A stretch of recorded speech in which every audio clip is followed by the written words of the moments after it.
Um de nossos ouvintes enviou a seguinte pergunta: Pastor John, como um profissional de saúde, estou interessado nos benefícios de práticas orientais como yoga e tai chi, por causa dos benefícios que oferecem para a saúde. Um cristão pode praticar esse tipo de coisa que tem raiz no misticismo com a consciência tranquila? A primeira coisa é que há duas maneiras de abordar questões sobre as práticas da vida. A primeira é a que chamo de abordagem minimalista, da santidade da piedade, e a outra é maximalista. Em outras palavras, no primeiro caso, a pergunta típica é: o que há de errado com isso? E a pergunta se aplica aos filmes, à música e etc. As crianças frequentemente perguntam aos pais: o que é de errado com isso? E a outra abordagem não é perguntar o que há de errado, mas é perguntar se me fará mais parecido com Cristo.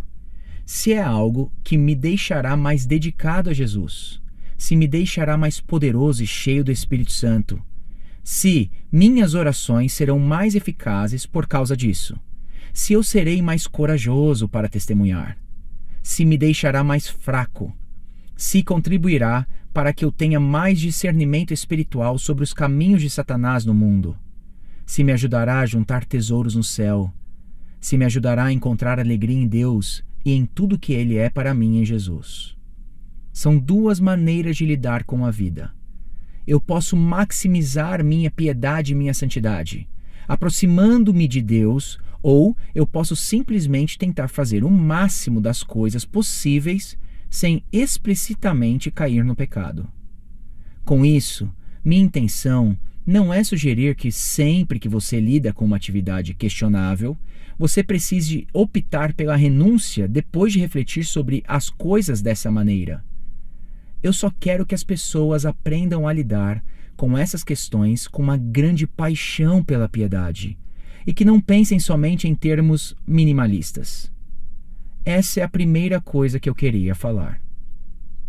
A segunda coisa é que tanto o yoga quanto o tai chi, com base no pouco que eu sei e no pouco que eu pesquisei, têm suas raízes em cosmovisões orientais. E essas raízes são profundamente antagônicas no entendimento cristão de Deus e da maneira que ele opera no mundo.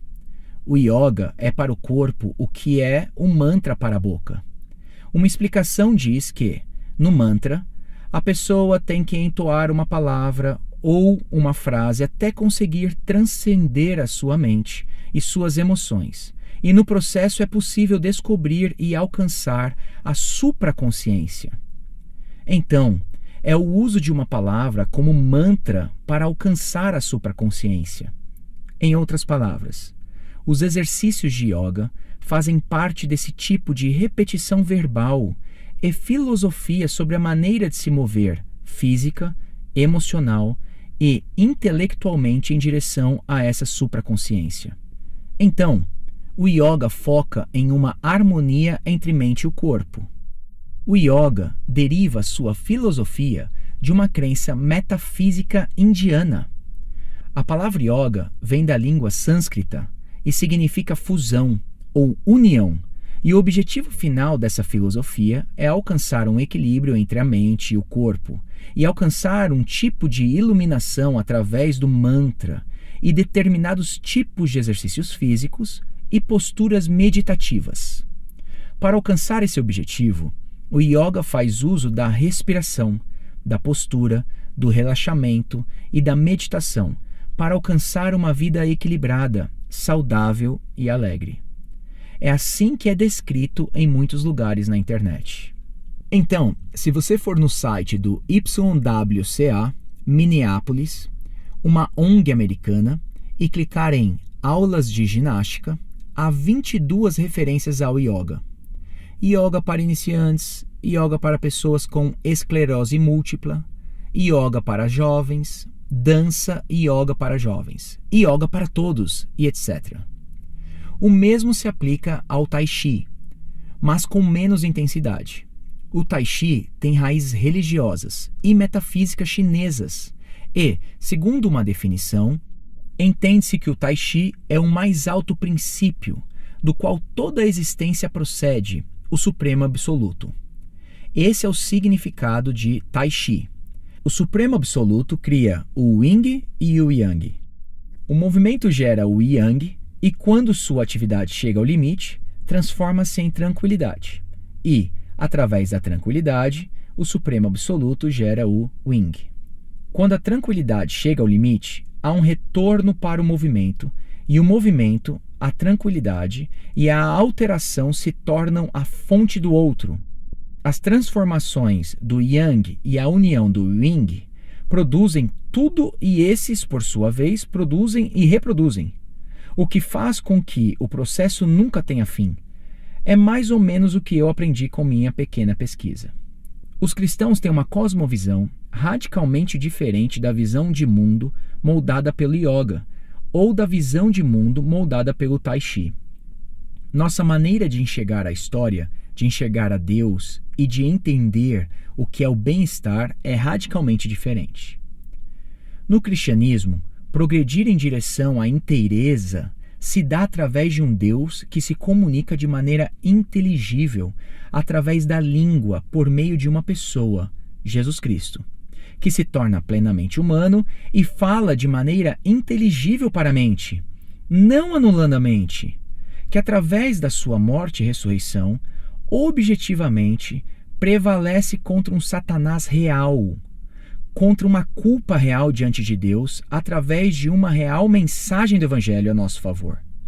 De uma vez por todas na história, fundamentada em eventos históricos, através de uma compreensão consciente dessa mensagem em nossas mentes, através da fé em Cristo, pela habitação do Espírito, através das promessas que foram compreendidas e cridas, através da alegre meditação sobre essas promessas objetivas, através da transformação do Espírito Santo, através de palavras objetivas que são inteligíveis enquanto meditamos e progressivamente nos tornamos semelhante a Cristo ao contemplarmos a glória dele na palavra e no Evangelho, através de obras práticas que nos levam a ajudar outras pessoas e através de uma vida de transformação para a piedade e para a vida eterna, em que Deus é a nossa alegria para sempre. Isso é o cristianismo. É totalmente diferente do tipo de cosmovisão que está por trás das práticas meditativas, físicas, emocionais e intelectuais, que fazem parte do yoga e do tai chi. Considere a visão cristã sobre a saúde e sobre o corpo. Se você perguntar, o que isso tem a ver com o corpo? O que isso tem a ver com os exercícios e com coisas que fazemos com o corpo? Eu responderia que a visão cristã sobre a saúde do corpo é uma visão disciplinada e realista que tem as seguintes características. 1. Nós somos seres caídos e estamos sob uma maldição física, intelectual e emocional sobre toda a criação e, por isso, todos morremos. 2. Nós ressuscitaremos dos mortos se tivermos fé em Jesus. E essa é a saúde que, em última análise, almejamos ter. Nós teremos um corpo, uma alma e uma mente perfeitamente saudáveis nos novos céus e nova terra, depois da ressurreição. E é essa nossa glória, essa é a nossa esperança. 3. Enquanto isso, nossa natureza exterior está se definhando, mas a nossa natureza interior se renova de dia em dia. 2 Coríntios 4:16. 4. O exercício corporal para pouco aproveita, como diz Paulo, mas o exercício espiritual para tudo é proveitoso, 1 Timóteo 4:8, da maneira que eu descrevi há um minuto. 5. Nós não devemos desnecessariamente causar danos aos nossos corpos, que são o templo do Espírito Santo, e nós devemos buscar utilizar os nossos corpos da melhor forma possível nos objetivos que Deus nos deu. Então, a saúde física é maravilhosa, mas não é o objetivo. É um meio de alcançar objetivos muito maiores, mas também não é o mais importante, pois há outros meios que são mais importantes do que ter um corpo super em forma. 6. É possível que alcancemos os nossos maiores objetivos através da morte, arriscando as nossas vidas e contraindo ebola, malária ou cegueira dos rios em alguma atividade missionária.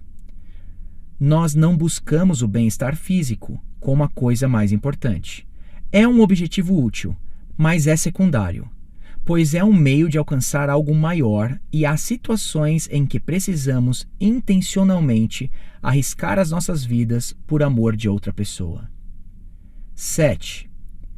E a última coisa seria que qualquer atividade física que começa a substituir a busca por santidade e o serviço sacrificial, no qual às vezes é necessário dar a própria vida, provavelmente está começando a ser tratada como uma religião.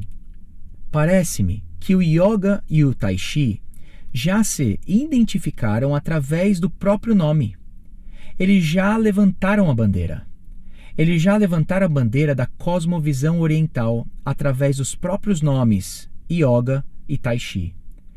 Então, na minha opinião, ao me esforçar para maximizar, em vez de minimizar a minha busca pelos objetivos de Deus e pela prosperidade da minha própria alma, eu seguiria por outro caminho e buscaria outro tipo de exercício. Você ouviu o John Piper Responde, produzido por Ministério Fiel, Desiring God e Voltemos ao Evangelho. Para acessar a mais conteúdos gratuitos como este, acesse voltemosaoevangelho.com.